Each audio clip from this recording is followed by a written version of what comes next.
Assalamualaikum warahmatullahi wabarakatuh.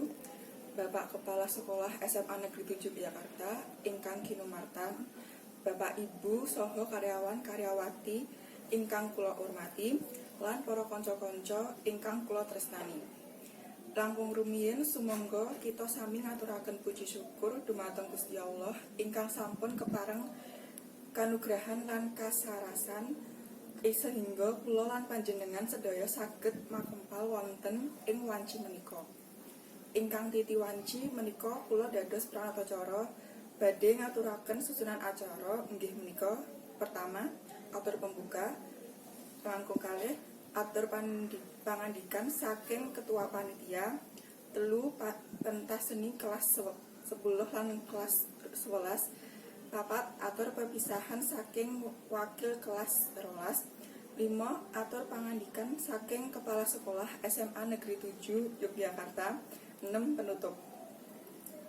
Adicara kaping setunggal inggih menika pembuka. Monggo kula lan panjenengan sedaya kanthi maos waosan bismillah sesarengan.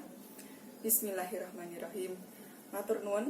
Adicara kaping kalih ingkang menika pangandikan saking ketua panitia. Dumateng ketua panitia kula sumanggaaken. Matur nuwun. Adicara ingkang kaping 3 inggih menika pentas seni karawitan saking kelas 10 lan kelas 11 kula sumanggaaken. Matur nuwun.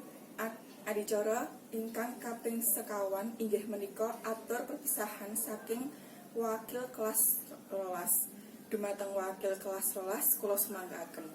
Matur nuwun. Adicara ingkang kaping gangsal inggih menika atur pangandikan saking Kepala Sekolah SMA Negeri 7 Yogyakarta. Dumateng Bapak Kepala Sekolah kula sumanggaaken. Matur nuwun. Adicara ingkang kaping 6 inggih menika penutup. Monggo kita pangkas adicara ing siang menika kanthi waos hamdalah sesarengan. Alhamdulillahirabbil alamin. Rawuh ingkang kinurmatan, kula minangka pranatacara ngaturaken agunging samudra pangaksama dhateng para rawuh sedaya mbok bilih wonten lepating atur angen kula matur.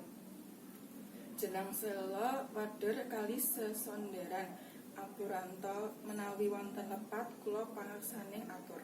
Wassalamualaikum warahmatullahi wabarakatuh.